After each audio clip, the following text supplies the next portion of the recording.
Hey Crestwood, happy Wednesday to you all. Hope you all are doing well, staying safe. What a crazy weather night it was here in Lexington and around the region. So much flooding, lightning, and thunder. I don't know about you all, it kept me up most of the night. Lots of traffic accidents this morning. Hope you guys are being safe as you go about your day. I'm honored to be your pastor and to bring this word to you from Wednesday, August 12th, first day of school. What an exciting time in the life of families and kids. Probably more excitement on parents' behalf than there are with the kids, but that's the nature of this time. I'm remembering back both to my first days of school and those of my own daughters. I was talking to a youth yesterday who came in to have her backpack blessed, and I asked her what she was most excited about school starting, and it was seeing friends, and what she was most nervous about school starting, and it was math. I can relate. I was nervous about math as well. I wish worrying about math was the only problem we had to deal with as adults, but obviously there are a lot more things. And in remembering first days of school, it was sort of also this yearly reminder that our job as parents is to raise our kids so that we can let them go.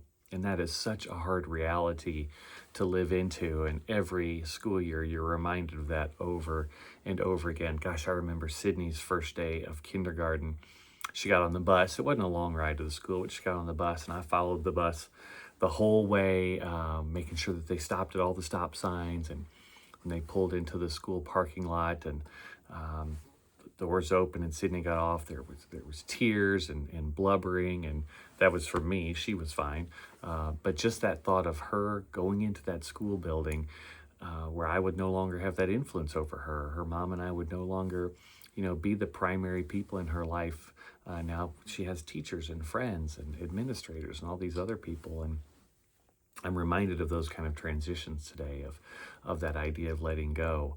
I had a text from a church member yesterday who was getting ready to visit with a friend who had terminal cancer, and he was asking me for any advice. What do you say? Do you have a prayer you can offer? And life is full of letting go, isn't it? It's full of these transitions. It's full of these times when we're moving from one stage of life, one season of life to another.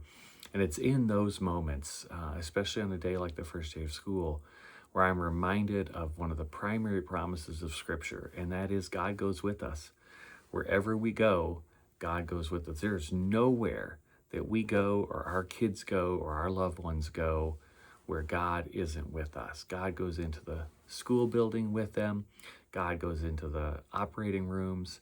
And for this church member whose friend is approaching the end of his life, the promise is that God is with him beyond the end of our earthly bodies. And that brings me such hope and such comfort when I think about the people that I have lost and all the challenges we face when it comes to that. But today I'm just remembering that promise. God is with us. It's stated over and over again. Think about in the Bible where God goes into the fiery furnace. God goes into the lion's den. God goes into the tomb with the rock rolled in front of it. That is a promise we're given.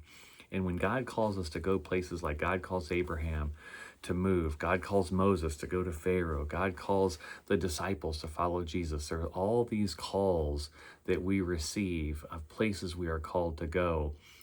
And the promise from God is, you're not alone as you go there. I'm going with you.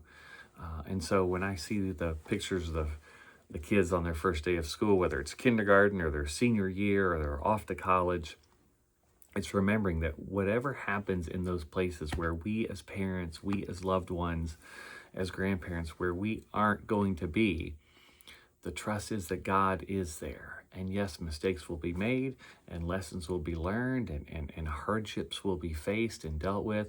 But in the midst of all that, God is there. So whether it's the kid walking into the kindergarten class, the patient being wheeled into the operating room, the person who is towards the end of their life and just having their hand held by a friend, God is there. And so I want to encourage you, Crestwood, to look for God in the midst of your difficult situations. Where is God present with you, even maybe where you can't see it, where you can't feel it?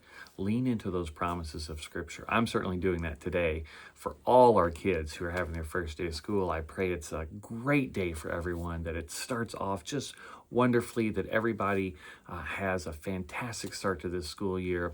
And even when it doesn't go just as planned or just as you hope for, it's the reminder God is still there and God will be there. God will never leave us alone.